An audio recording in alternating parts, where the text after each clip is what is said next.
Welcome to Conversations About Creating Change. I'm your host, Terry Yoffe of Try Coaching. Wouldn't we all like to create change in our lives? These compelling and extraordinary conversations can offer you thoughts on how you can make better life choices. Here's a thought from today's guest, Ken Rusk.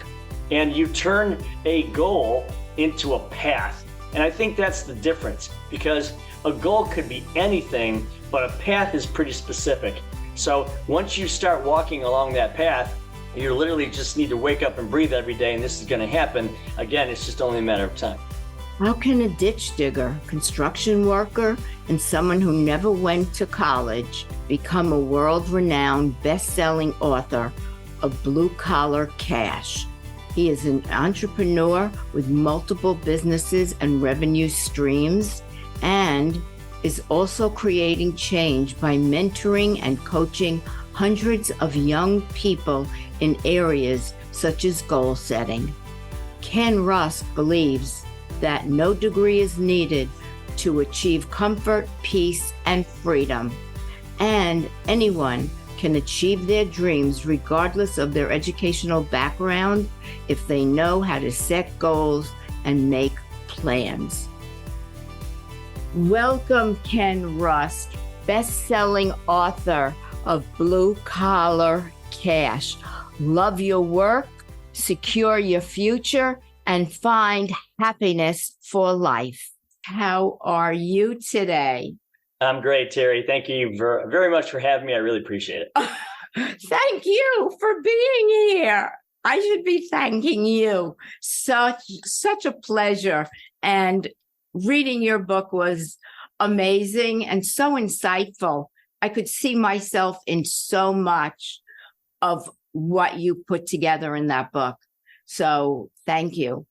So you're absolutely welcome. It's interesting because I think it's like anything else. It's even like listening to a song or listening to anything. You kind of get what you feel out of it.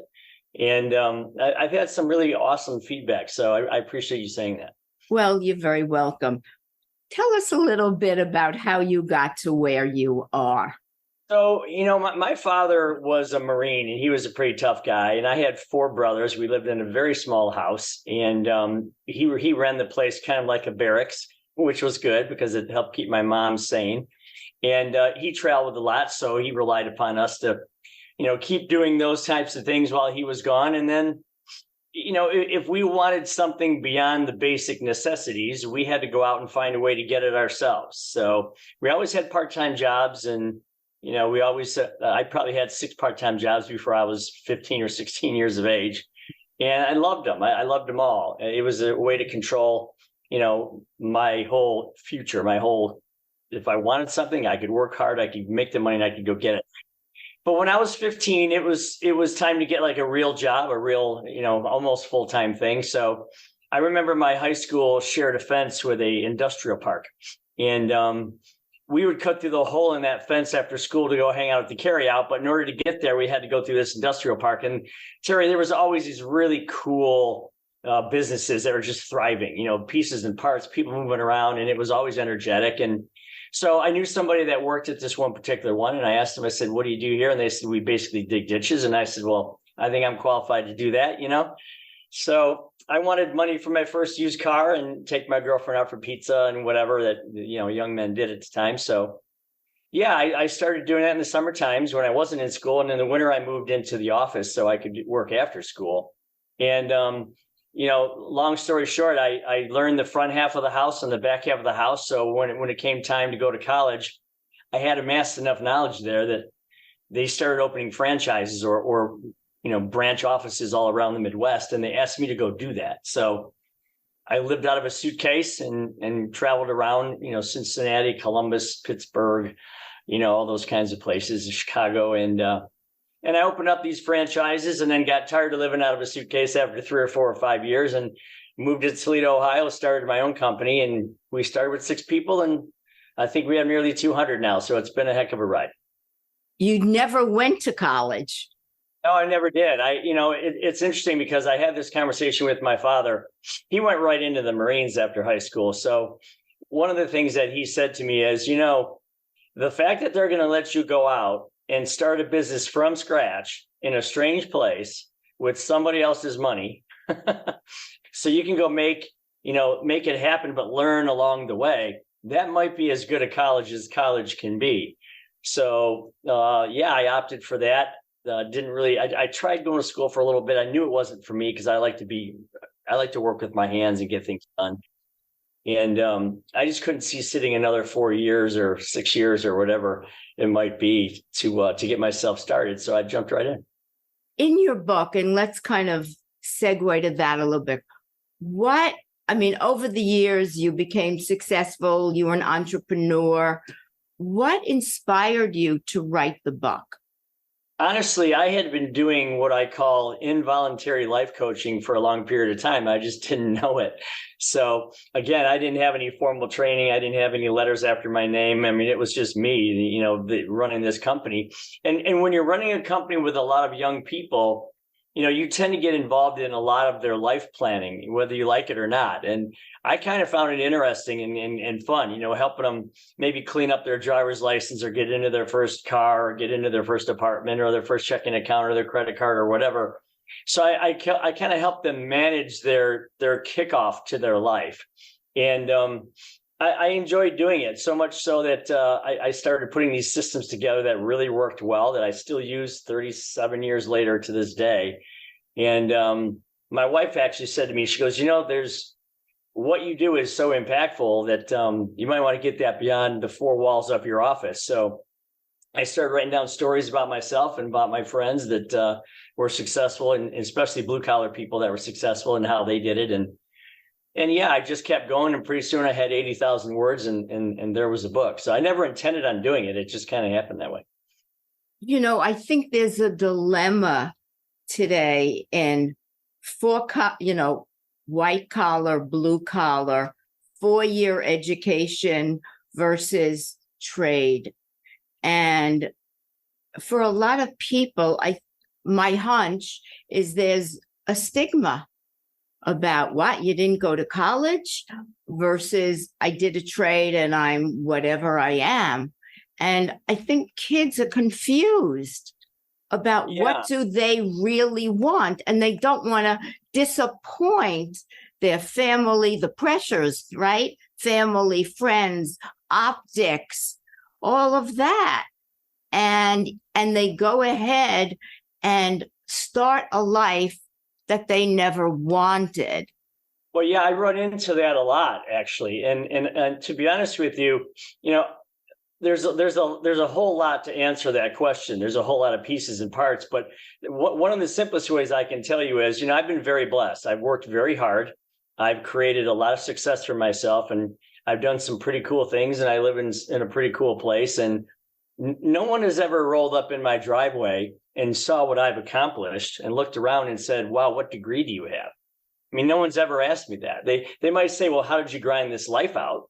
Which I'm happy to tell them that. But you have to understand that in the United States today, there's 167 million people considered full unemployment.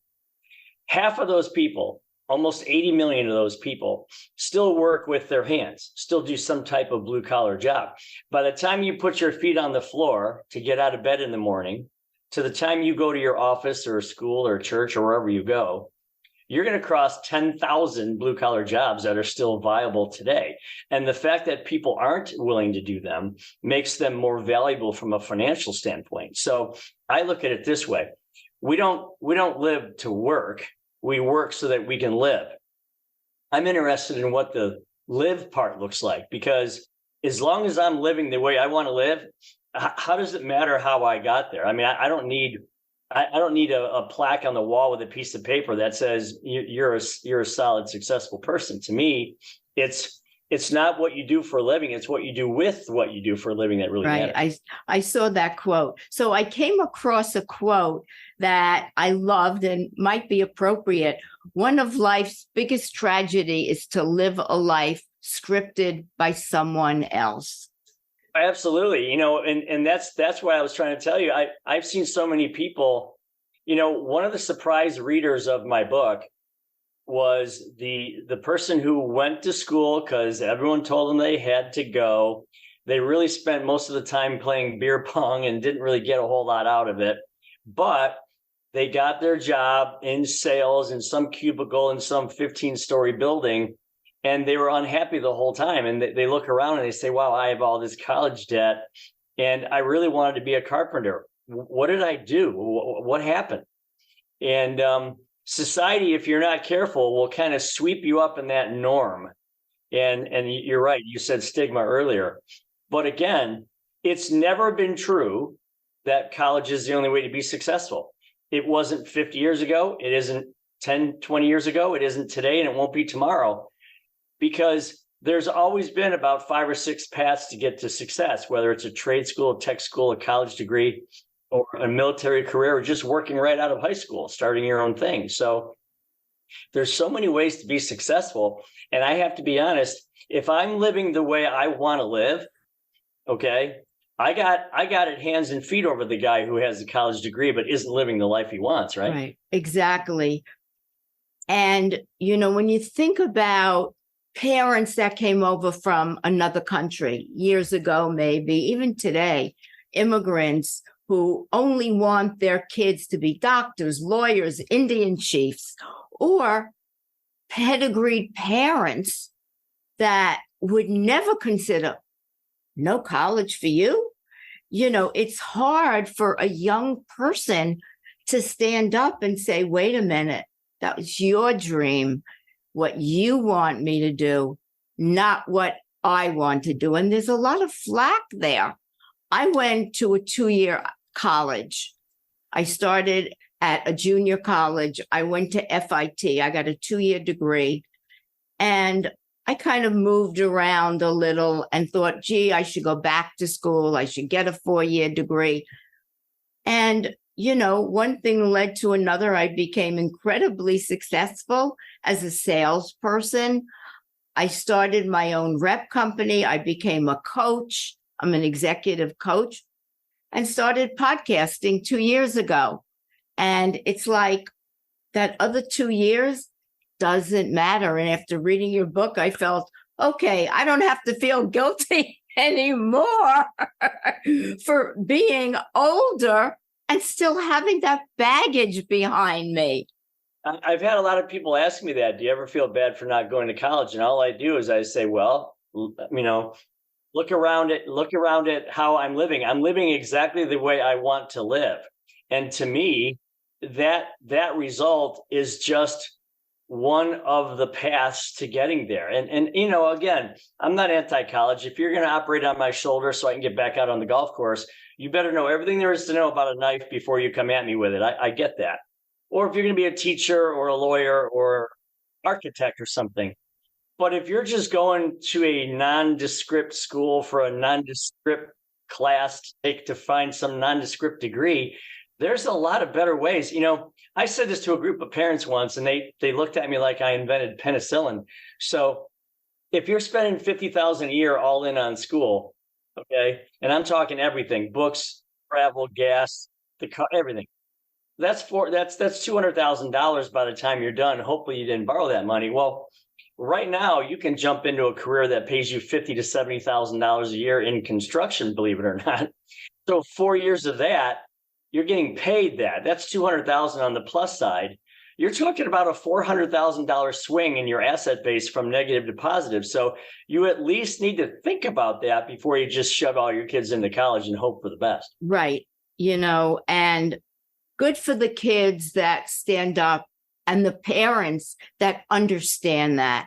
So you talk about, you don't need a degree for comfort, peace, and freedom. When you say freedom, do you say financial freedom or every type of freedom?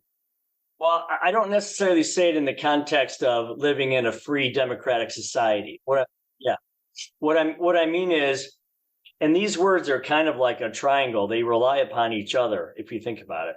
So if you have all things comfort in your life the way you designed it, okay, and you arrive at that place where you're like, you know what? I'm comfortable with what I have. I'm comfortable with who I am. I'm comfortable with the way I'm living. I'm comfortable with all of that. There's a certain amount of freedom that comes from that to be spontaneous. And I got to tell you, Terry, I think the whole world needs to be a little more spontaneous. I mean, we are so overplanned with everything. You know, call your friend and have them out to lunch. Call your mom and tell her that you love her. Take her out to dinner. I mean, do all these things that are walk your dog. Do all these things that we don't do anymore. Play frisbee in your front yard. Maybe grill something out. Things that we used to just naturally occur in our lifetime. Now we have to like plan all them out. So for me, freedom is freedom from stress, freedom from bills, freedom from, the financial end of it, but also the freedom to be spontaneous and live the life you really want to live. There are so many people, and they talk about, the economy, and they don't have enough money for food, and, prices have gone up and all of that. So they still have pressures, even though they're working. Freedom may take on different looks, if you will. I think in that case, you have to really ask yourself, what level of life do you want? It all starts with the same thing. If you can see the way you want your life to be, your body will react to it and it will attract itself to that result.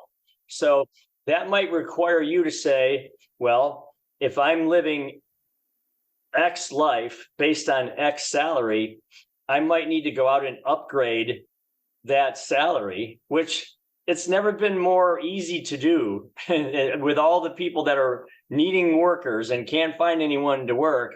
And the way you can do side gigs and these side businesses and internet stuff, it's never been easier to make money, in my opinion. So I look at the 11 million people that are needed to fill these jobs, and the dollar per hour rates just keep going higher. So you just have to align what you want your life to look like with what that salary is, and then just go find it. Well, that's an interesting perspective that probably a lot of people don't think about, or they do. It's kind of gray areas, nothing black and white here. You also talk about your 9 characteristics of really setting goals, making a plan, and seeing it through. Those were your kind of building blocks that you talked about. But, we're all in charge of our lives. I tell my clients all the time, you get to make a choice. Depending on the choice you make, we all have consequences depending on those choices. Sure. And I'll tell you, when it comes to even the word entrepreneur, okay, I've had people say, oh, Ken, you're lucky you're one of those entrepreneur guys. Well, my first thing is to say, here's a piece of paper and a crayon. I want you to draw entrepreneur for me, okay?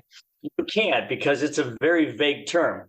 It's a term that leads to another, like I'm an entrepreneur at ditch digging, or I'm an entrepreneur at a bakery, or I'm an entrepreneur at fixing it, whatever. So what I came up with was what I believed were at least 9 characteristics that every entrepreneur possesses. But here's the good news. Things like persistence and resilience and faith and initiative and courage and hope and wisdom and generosity, all those things. But when I think about those characteristics, Terry, every one of us has all those things inside Correct. of us. Absolutely. Just waiting to come out. All we need is for a reason for them to come out. And my contention is, if you draw what you want your life to look like, and you put that on the wall and you see it every day and you add to it and you keep improving it like you're building a puzzle, you are going to get those characteristics start bubbling out of you, and you're going to find yourself being this mysterious entrepreneur and getting to the life that you wanted. A lot of people, I'm a pretty self-aware person. I've been, I think, working on myself since the day I've been born. I'm a perpetual student. I did Buddhism. I've done therapy, couch, doctor, the whole thing. And people look, I'm middle-aged, and people look at me and say, wow, look at you. But nobody knows what I went through to get to where I am today. Nobody gave me anything, how many jobs I got fired from, and persistence, resilience. every time one door closed for me, it's like the universe was watching me. Somehow another door opened. I definitely love these. I really aligned with these characteristics because I do think it takes every one of them to get to where you want to go. Sure. Like for example, just take generosity for one, okay? People talk about, well, when I have enough money, then I'll give some money away.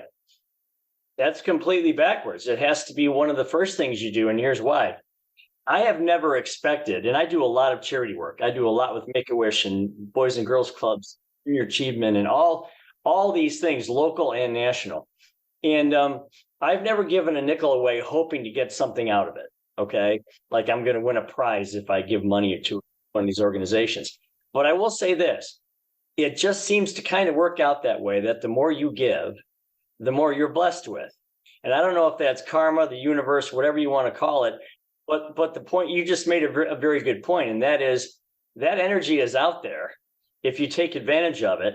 And again, you're giving because it's something you should do. It's incumbent upon all of us to help each other out.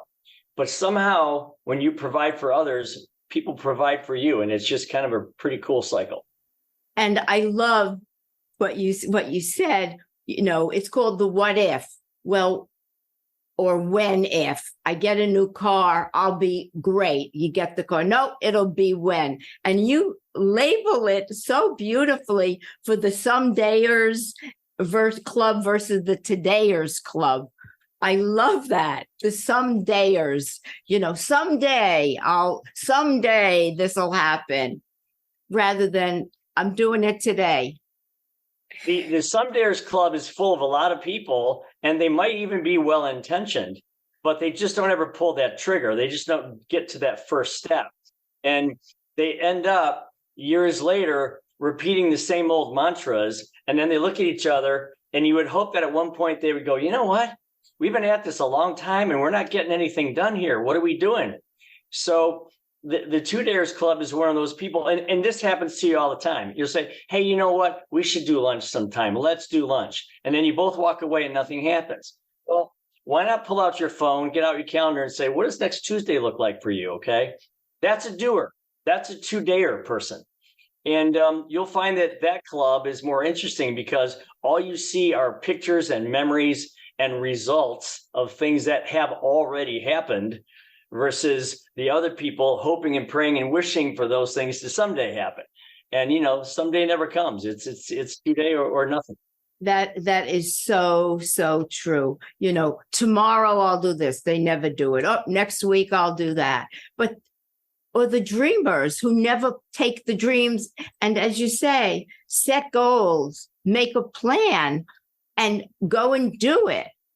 That's the thing. I mean, with my clients, when I think they're in their comfort zone with the milk and the cookies and the blankie, I say, that's great for 5 minutes, but that's not going to get you anywhere. You got to go out and challenge yourself and see what happens. If it doesn't work, you pivot, you're flexible, you're adaptable, and you shift gears. I mean, I love the word wishing, and I love dreams, and I love hopes. But all those things are just an exercise in futility if you don't follow it up with at least one step forward. And that's part of the problem that we have is they're beautiful words. I mean, they're in songs everywhere, but they don't get you anywhere unless you actually take action towards something. So I would rather use the word the path. What path am I on right now than what dream am I on, or what wish am I on, or what hope am I on? Because at least a path, I can put that picture in my mind and say, oh, okay, it's a path through the woods. I can see the dirt. It's well worn. All I have to do is follow it, and I'm going to get to this place. And hopefully I know where that is before I get there. So, yeah, I think it's just a whole different way of looking at it. So everything in your book, you wrote the book based on your own experiences, just connecting to how you got started. Did you put all of these into play when you started your path and journey from ditch digger to where you are today, unconsciously or consciously? Yeah, I would say the answer is yes, because I knew that. I mean, I'll give you one really crazy example if you want one. Okay, so I'm a car guy, right? Love cars, and I wanted to buy my very first Porsche. I saw these cars and I loved them, so I went to the dealership and I got a brochure, and I made a 7-year long plan to buy this Porsche. So every year I'd go to that dealership and I'd get another brochure. And then I'd go the third year and I'd get another brochure. And by the third year, the sales rep was looking at me like, I think this guy's crazy. He keeps coming in here, but nothing's ever happening. And I said, I'm going to be here in 7 years and I'm going to buy this car. By year 5, they started to believe me. Okay. Because I had that picture on the wall and it was one of the things that I wanted to accomplish. So by year 6, they welcomed me into the dealership and they're like, hey, this guy's really going to make this happen. And by year 6.5, it took 6 months to order it. So I said, put the order in and let's do it. And 7 years to the day, I had that car. So it's not always about if, it's about when. You just change any if goal that you want and you turn it into a when goal through a matter or a function of time. And you can do that with anything. I mean, it could be saving for a house. It could be, creating relationships or repairing them. It could be anything. As long as you have something clearly in your mind that you want to go after, your brain does this weird thing. I know you know who Tony Robbins is, and he wrote a little foreword for my book, which is really cool. I interviewed his son, Jarek. One of the most interesting things, because I believe that what your brain sees, it attracts itself to, but I never had the science behind it. Well, he gave me the science. This is a couple of months back. He said, you have these little neurotransmitters that work in your brain, and they shoot these little thought processes back and forth, every second. And the more you focus on something that you want, the faster that goes, to the point where it becomes one stream of thought, and your brain thinks you kind of already own this thing. So what it does is it creates actions in your body, consciously or subconsciously, to go get that thing. It's so powerful. And I just wish more people could connect with using the visual side of their brain, because they'd be way better off if they could. And that really applies to life and anything in it. I mean, I went for my coaching certification. I already gone and gotten a certificate. I went for certification. I was not a kid at all. And they sent me the manual, which was like this thick. I mean, like a telephone book. I looked at it. I went and I put my head under the pillow and cried. I said, I don't know that I can do this. I've had several careers. And what I did is I took the manual, I looked through it, and I got a picture of a guy on a ski slope jumping up. And I put on it, just do it. And I got through the course and I passed my exams, because I was not going to do that no matter what. Well, the opposite of not going to do it is I'm going to do it. And you had a reason. You obviously had a reason to do it. And whatever that reason is was powerful enough to direct the rest of you and your body to go make it happen. So congratulations. You're creating change in so many ways with so many people. I read that you were mentoring and coaching young people on setting goals. So can you talk about that? And you've been creating change. Your book is certainly creating change out in the universe. Well, thank you. I was very blessed. It became a bestseller last fall, and I never thought it would go, 10 feet, much less the 10 miles that it's gone. So I'm really blessed and grateful for that.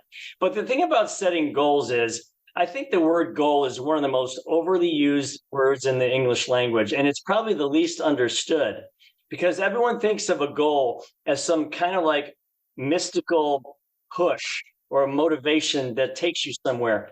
My thing is, you got to make it black and white. I mean, if I'm going to say, I don't know, one of my first goals was I wanted to go to Scotland to play golf with my buddies. Well, I needed $4,000.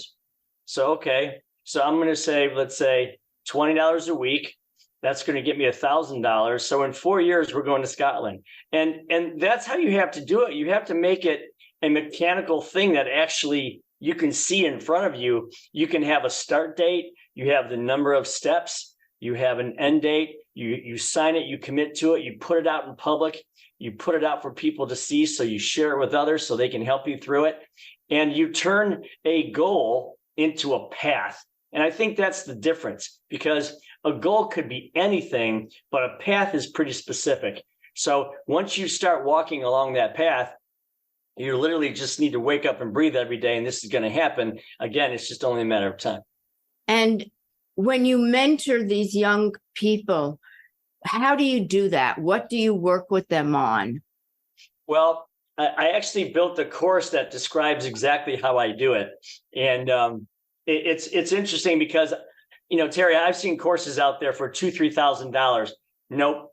This is my give back moment. So I built this course. It sells for $129. You get a free $25 book with it.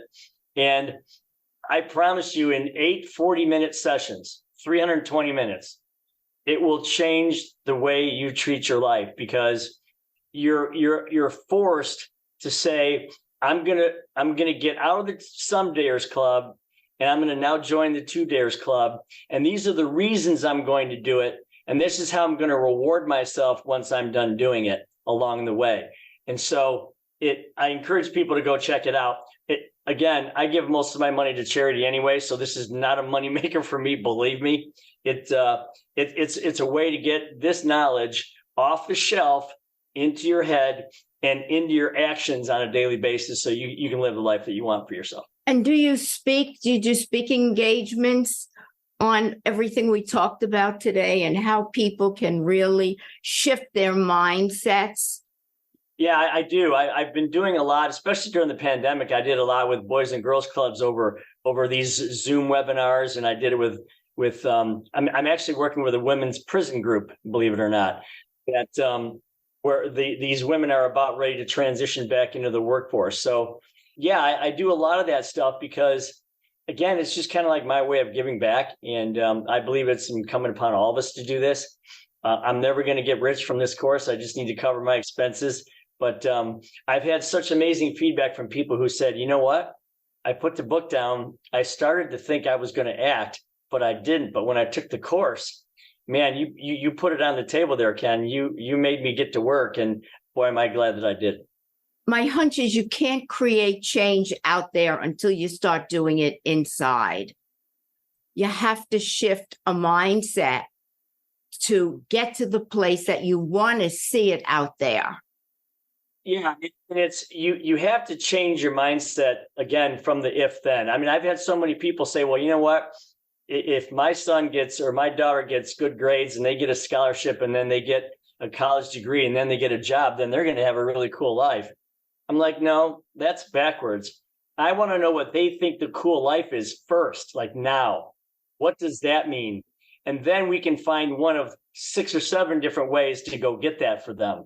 So to me, it's about knowing what you want your life to look like first, and then finding the many ways to get there. So that's kind of a tidbit as we end. Find out what you want your life to look like, have a kind of a board, and then go after it one step at a time. Ken, this has been so incredible and so insightful and so informative. I cannot thank you enough. Well, thanks for having me. If anybody wants to see what I'm up to, they just go to kenrusk.com, R-U-S-K, kenrusk.com, and they can check out what we're doing over there. Thank you so much. Appreciate it. Happy to be here. What are you doing to create change in your corner of the world? Thank you for joining the conversation. For related content on extraordinary work, visit my website, trycoaching.com. I'll be back in 2 weeks with another conversation. If you enjoyed this podcast, please leave a review on Apple Podcasts and be sure to subscribe to future podcasts so you don't miss an episode. Always remember, when you work with passion and purpose, your work can become extraordinary. Trauma is not what we think it is. Trauma is stored in our body and impacts everything we do, think, say, or believe. Carolyn Swara, a trauma-informed leadership consultant and best-selling author of Evolve, The Path to Trauma-Informed Leadership, lets us in on how she is creating change in the business world by working with leaders to help them understand and uncover their behavioral patterns so they can become more human-centered leaders. This is an episode you won't want to miss, especially if you are a leader today.